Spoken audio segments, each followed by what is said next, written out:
نہایت ہی خوشگوار حقیقت ہے ہمارے لیے کہ قائد اعظم کا یوم ولادت اور مسیح کی عید ولادت جو ہے وہ ایک ہی دن پر پڑتی ہے اور ہم اسے اکٹھا منا سکتے ہیں۔ قائد اعظم محمد علی جناح کو بھی 25 دسمبر کو برتھ ڈے ہے، تو وہ لیڈر تھے جنہوں نے پہلا کرسمس پیٹر کثیر کراچی میں جا کے مسیحیوں کے ساتھ عبادت میں حصہ لیا۔ ہم قائد اعظم کے نظریہ پاکستان کے نہایت ہی شکر گزار ہیں، جس میں تمام جو پاکستانی ہیں ان کو وطنیت برابری سے تسلیم ان کی گئی۔ انہوں نے 11 اگست کی اسپیچ میں کہا تھا you are free to go to temple mosque اور any other place of worship, religion has nothing to do with the business of state.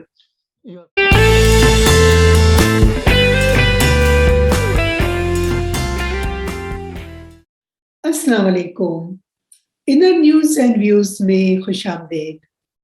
آج پوری دنیا میں کرسمس کا دن انتہائی خوشی کے ساتھ سیلیبریٹ کیا جا رہا ہے۔ پاکستان میں یہ دن دوہری خوشیاں لے کے آتا ہے کیونکہ اس دن بانی پاکستان قائد اعظم محمد علی جناح کا یوم ولادت بھی منایا جاتا ہے۔ اس دن کی مناسبت سے ہم نے برطانیہ میں مقیم 2 انتہائی نمایاں برٹش پاکستانی شخصیات سے بات چیت کی اور قائد اعظم اور کرسمس کے حوالے سے ان کے تاثرات جاننے کی کوشش کی۔ پہلے ہم بات کرتے ہیں بشپ ڈاکٹر مائیکل نذیر علی سے، جو 15 سال سے زیادہ عرصے تک روچسٹر کے بشپ رہ چکے ہیں اور ہاؤس آف لارڈ کے ممبر بھی رہے۔ آج کل doctor Nazir Ali Oxford centre for training, research and dialogue کے ڈائریکٹر ہیں۔ اس کے بعد ہم بات کریں گے کونسلر ڈاکٹر جیمز شیرا سے، جو رگبی کے میئر رہ چکے ہیں اور گزشتہ 40 سال سے مسلسل کونسلر منتخب ہوتے آ رہے ہیں۔ ڈاکٹر جیمز شیرا کو ان کی خدمات کے سلسلے میں حکومت پاکستان نے ستارہ پاکستان سے بھی نوازا۔ ان دونوں شخصیات کی برطانیہ اور پاکستان میں سماجی تعلیمی شعبے میں بے انتہا خدمات ہیں۔ سب سے پہلے ہم بات کریں گے ڈاکٹر مائیکل نذیر علی سے اور ان کے خیالات جانیں گے۔ جی، یہ تو جیسے ابھی آپ نے فرمایا نہایت ہی خوشگوار حقیقت ہے ہمارے لیے کہ قائد اعظم کا یوم ولادت اور مسیح کی عید ولادت جو ہے وہ ایک ہی دن پر پڑتی ہے اور ہم اسے اکٹھا منا سکتے ہیں۔ ہم قائد اعظم کے نظریہ پاکستان کے نہایت ہی شکر گزار ہیں، جس میں تمام جو پاکستانی ہیں ان کو وطنیت برابری سے تسلیم ان کی گئی اور انہیں وہی حقوق دیے گئے بغیر کسی امتیاز کے۔ اور اب بھی ہماری یہ دعا ہے کہ پاکستان میں یہ جو نظریہ ہے ان کا یہ برقرار رہے۔ جہاں تک عید ولادت المسیح کا تعلق ہے تو مجھے اس دفعہ اس سال اس کی جو انوکھیت ہے اس پر غور کرنے کا موقع ملا ہے کہ سب سے پہلے تو جو خاتون ہیں یعنی مقدسہ مریم، وہ ایک نہایت ہی انوکھی خاتون سمجھی جا سکتی ہیں کہ کبھی کسی عورت نے اس طرح سے بیٹا نہیں جنا، اور پھر جو بیٹا جنا یعنی یسوع المسیح، اس کی پیدائش بھی انوکھی ہے، معجزانہ ہے۔ ایسی پیدائش پہلے کبھی نہیں ہوئی اور نہ ہوگی۔ تو یہ انوکھیت کا جو پہلو ہے یہ سامنے میرے آیا ہے اس سال۔ اور اس سے پھر میرا خیال خداوند یسوع المسیح کی جو تعلیم ہے اس کی طرف گیا کہ یہ تعلیم بھی انوکھی ہے. کس طور سے؟ یعنی یہ کہ تعلیم کا جو نچوڑ ہے، یسوع المسیح کی تعلیم کا جو نچوڑ ہے وہ یہ ہے کہ ظاہری قانون یا ظاہری اخلاق یا ظاہری مذہب بھی اگر آپ کہہ لیں، اس سے انسان تبدیل نہیں ہوتا، بلکہ باطنی اور اندرونی تبدیلی جو ہے، دل کی ضمیر کی تبدیلی جو ہے وہ نہایت ہی ضروری ہے کہ ہم اپنے آپ کو اثر نو سمجھ سکیں، اپنے ہمسائے سے ہمارے جو تعلقات ہیں وہ بدل سکیں، اپنے معاشرے سے اور یہاں تک کہ اپنے دشمن سے، کہ ہم سب کا بھلا چاہیں، اور محبت جو ہے اس تعلیم کی کلید ہے. ظاہر ہے کہ یسوع المسیح کا اعجاز جو ہے وہ پیدائش اور تعلیم تک ہی محدود تو نہیں ہے، کیونکہ جو معجزات ان کے ذریعے ہوئے سب ان کو تسلیم کرتے ہیں، یہاں تک کہ اردو اور فارسی شاعری میں ان کی سانس میں شفا جو ہے، لوگ کہتے ہیں کہ ان کی سانس میں شفا تھی اور اب بھی ہو سکتی ہے، اور ان کے چھونے میں شفا تھی اور بہت سے لوگوں نے اس کو حاصل بھی کیا ہے. تو اس معجزے کو بھی ہم تسلیم کرتے ہیں اس عید کے وقت. مگر سب سے بڑا جو اعجاز ہے وہ یہ ہے کہ سلامتی کے پیغام سے، سلامتی، محبت، خدمت، ایثار سے دنیا بدلتی ہے، ہم بدلتے ہیں، معاشرہ بدلتا ہے، اور یہاں تک کہ بین الاقوامی تعلقات جو ہیں وہ بھی بدلے جا سکتے ہیں. یہ سب سے بڑا ان کا کردار ہے، اور اس عید کے موقع پر ہم اس محبت کے امر کو جو ہے اپنے سامنے رکھیں، نہ صرف ان سے جو ہمارے قریب ہیں، بلکہ وہ جو لاچار ہیں، جو غریب ہیں، جو بیمار ہیں، کہ ہم جب عید مناتے ہیں تو ان کو ہم فراموش نہ کریں. آپ کو عید ولادت المسیح مبارک ہو.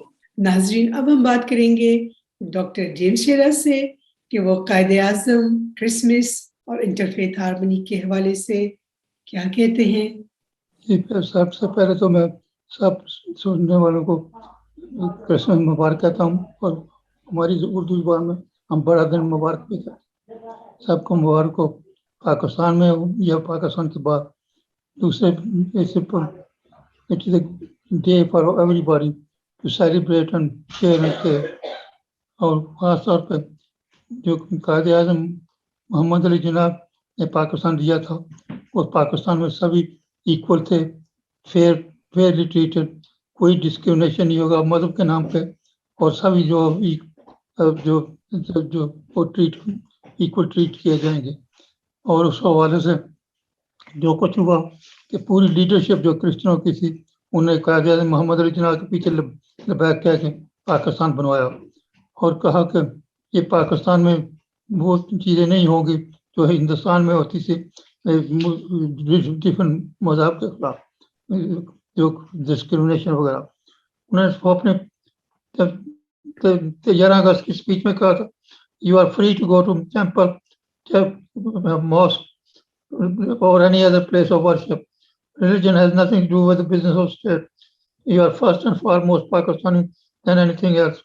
تو جو مذہب کا تو انہوں نے بالکل کلیئر کر دیا تھا، یہ مذہب کا نہیں ہے، یہ لوگوں کو ایکویلٹی اور برابری کے حقوق اور equal treatment in terms of other facilities and rule of law should be strictly observed, and people can live and prosper in harmony and according to their own faith.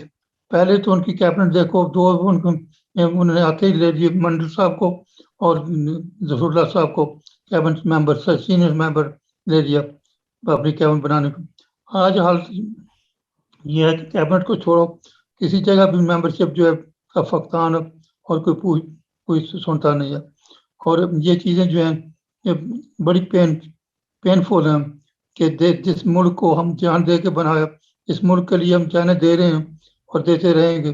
اس ملک میں ہمارا بھی حق ہے کہ ہم ملک کی خدمت کریں ہر اینگل سے, چاہے وہ جوڈیشری ہو چاہے وہ دوسرے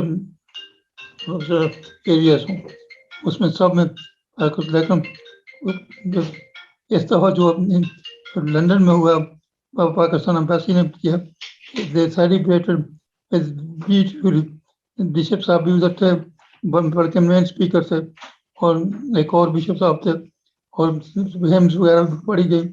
اور وہاں پہ پاکستانی مسلمان بھی تھے, مسیحی بھی, اور سبھی نے مل جل کے کرسمس کو منایا. اور ساتھ میں یہ بھی ہم نہ بھولیں کہ اس دن قائد اعظم محمد علی جناح کا بھی 25 دسمبر کو برتھ ڈے ہے.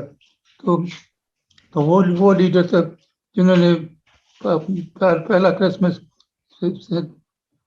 پیٹرک کثیر کراچی میں جا کے مسیحیوں کے ساتھ عبادت میں حصہ لیا. تو وہ بہت ایسے انسان تھے جو پاکستان کو ایک پاکستان بنانا چاہتے تھے, جس میں سبھی مذہب, زبانیں, چاہے وہ پشتو ہو, اردو اسپیکنگ ہو, یا پنجابی ہو, یا بلوچی ہو, they are first and foremost Pakistani. تو ہمیں اسی کو عمل کرنا چاہیے, اور اسی کر کے پاکستان کو مضبوط بنانا چاہیے. اور یہی وجہ ہے کہ ہمارے چرچز میں سبھی میں پاکستان کی سلامتی کے لیے دعائیں کی جاتی ہیں, اور کرتے رہیں گے.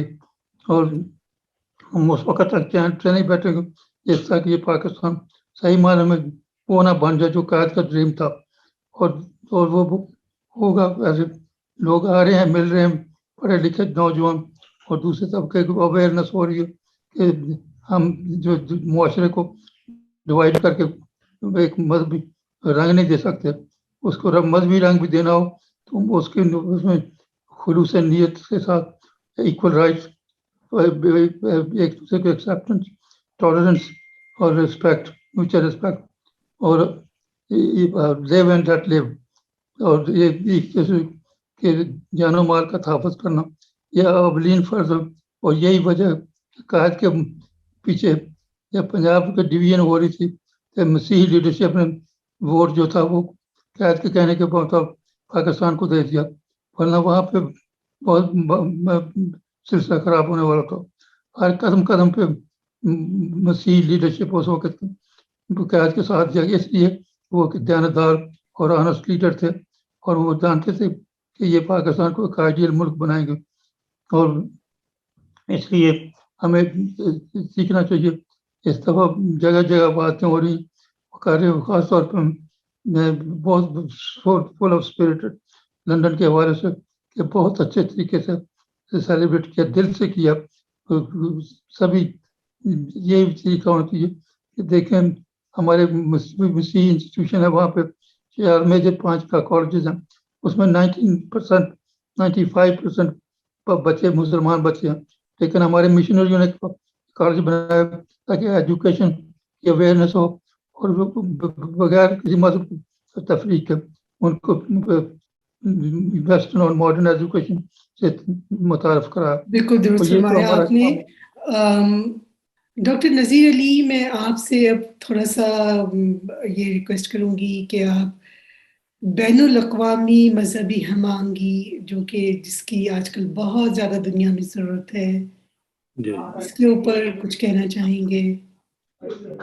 جی, یعنی سب سے پہلی بات تو ہے کہ گفتگو یا حوار بین الادیان کی ضرورت, کہ ہم ایک دوسرے سے اگر ملیں گے نہیں, ایک دوسرے کے بارے میں جانیں گے نہیں, جو ہمارے عقائد ہیں, جو ہمارے اخلاق کے طور سے جو اقدار ہیں ان کو نہیں جانیں گے, تو ایک دوسرے کی عزت جو ہے وہ دلوں میں پیدا نہیں ہوگی. تو سب سے پہلے تو یہ حوار یا گفتگو یا مکالمہ جو ہے اس کی ضرورت ہے کہ ہم ایک دوسرے کو جانیں. اب پاکستانی میں آپ دیکھ لیں کہ ماضی میں مسیحی خاص طور پر اور مسلمان جو ہیں وہ اکٹھے رہتے تھے, اکٹھے تعلیم حاصل کرتے تھے, ایک دوسرے کے دوست تھے, ایک دوسرے کے گھروں میں آنا جانا تھا. مگر اب یہ حالات کی وجہ سے کم ہو گیا ہے. اس سے مجھے بڑا افسوس ہے. کیونکہ اس طرح سے جو دوستی سے انسان ایک دوسرے کو جانتا ہے. تو ظاہر ہے کہ جو شخصی اور خاندانی سطح پہ ہے وہ معاشرتی طور پر بھی ہونا چاہیے. تو جہاں تک بین الاقوامی حوار کا تعلق ہے بین الادیان، اس میں میرا جو زور ہے وہ ہمیشہ جو بنیادی انسانی حقوق ہیں اقوام متحدہ کے بیان میں مثلا ان کو تسلیم کرنے پر ہوتا ہے. اور خاص کر اس میں جو 18واں جو آرٹیکل ہے جس میں مذہب کی آزادی، سوچ کی آزادی، تقریر کی آزادی کا ذکر ہے، کہ ان بنیادی آزادیوں کے بغیر جو ہے وہ جو آپس میں صلح سلامتی جو ہے وہ قائم نہیں ہو سکتی. تو یہ جو مکالمہ ہے، حوار بین الادیان ہے، یہ صرف اس لیے نہیں ہے کہ ہم ایک دوسرے کو شاباش دیں اور کہیں کہ ہم کتنے اچھے ہیں، مگر یہ کہ جو مشکل مسائل ہیں ہمارے معاشرے میں انسانی حقوق کے بارے میں، ان پر بھی ہم اکٹھے بیٹھ کر غور کر سکیں. بالکل درست فرمایا آپ نے، اور بہت شکریہ آپ دونوں نے ہمیں جوائن کیا اس موقع کے اوپر، اور بڑے اچھے آپ نے خیالات سے ہمیں مستفید کیا. انشاءاللہ آپ سے ان موضوعات پر فردر بھی بات ہوتی رہے گی. شکریہ. خدا حافظ. خدا حافظ. Thank you. ناظرین، آپ نے ڈاکٹر مائیکل نذیر علی اور ڈاکٹر جیمز شیرا کے خیالات سنے. ان دونوں نے بہت اچھے میسیجز دیے پاکستانی قوم کے لیے اور انٹرفیتھ ہارمنی کے حوالے سے. امید ہے کہ آپ کو یہ پروگرام پسند آیا ہوگا. آپ سے گزارش ہے کہ ہمارے چینل کو سبسکرائب کریں اور کمنٹ سیکشن میں اپنے خیالات سے ضرور آگاہ کریں. پروگرام دیکھنے کا شکریہ.